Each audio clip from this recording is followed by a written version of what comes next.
The lights of the studio gleamed off the sleek black table as Sunny Hostin leaned forward, her notes spread out like a map of secrets she was about to uncover. The audience waited with bated breath. This wasn't just another celebrity interview, it was an exploration into the mind of a man whose name had become synonymous with excellence, Denzel Washington. When Denzel walked onto the set, the applause was thunderous.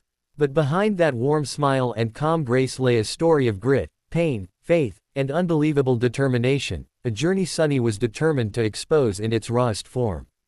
Mr. Washington, Sunny began, her tone respectful yet probing, everyone knows you as an icon of Hollywood, but few people know how you became one.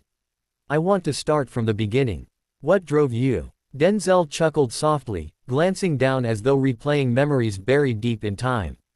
I wasn't always this confident, Sunny, he began. In fact, I almost didn't make it.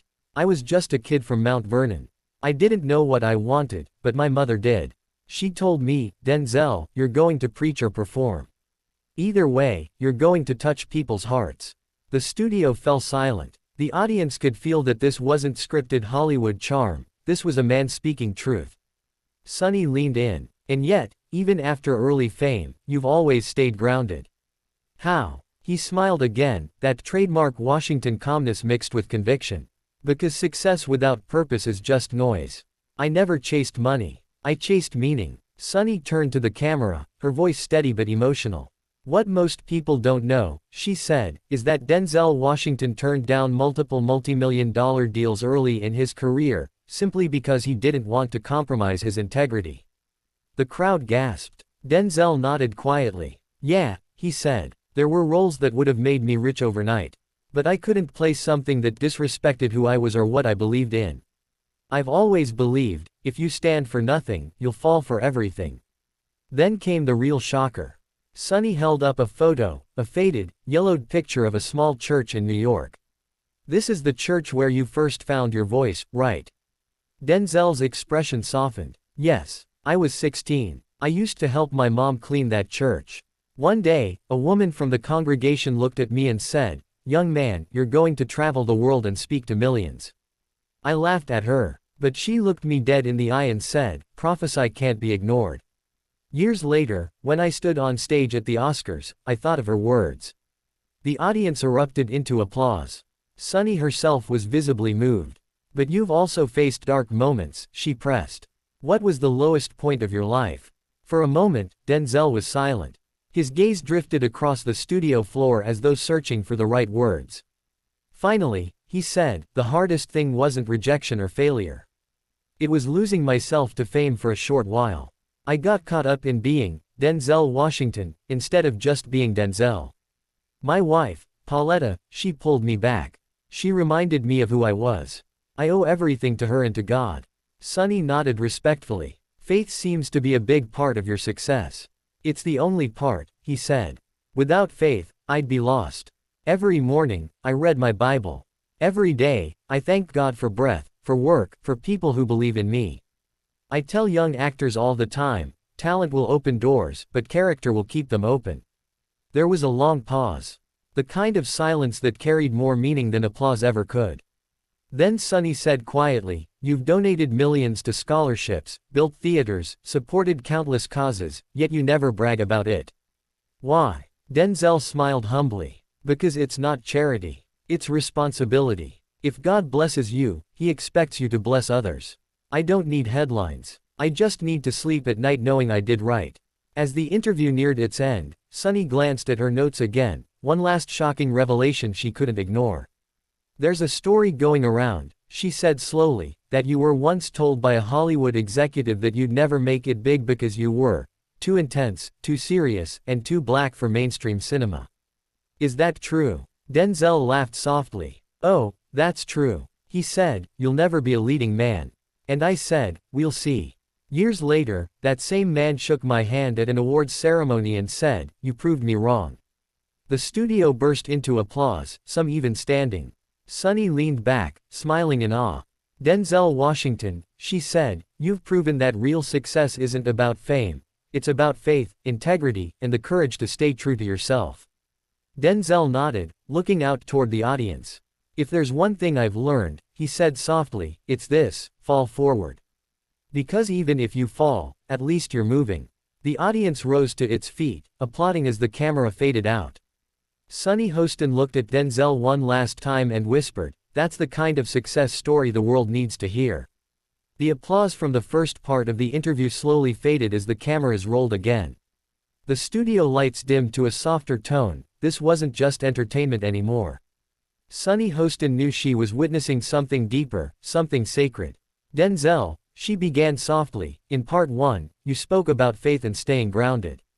But I want to ask about something even more personal, the price of success. What have you lost along the way?" Denzel took a long pause. He folded his hands, his gaze distant, thoughtful. "Success," he said, "can be a lonely road. I've missed birthdays, anniversaries, moments with my kids. There were years when I was chasing greatness but losing the simple things: laughter, silence, family dinners. Fame gives you a spotlight, but sometimes it blinds you to what really matters." The room fell quiet. The audience could feel the honesty vibrating in his words.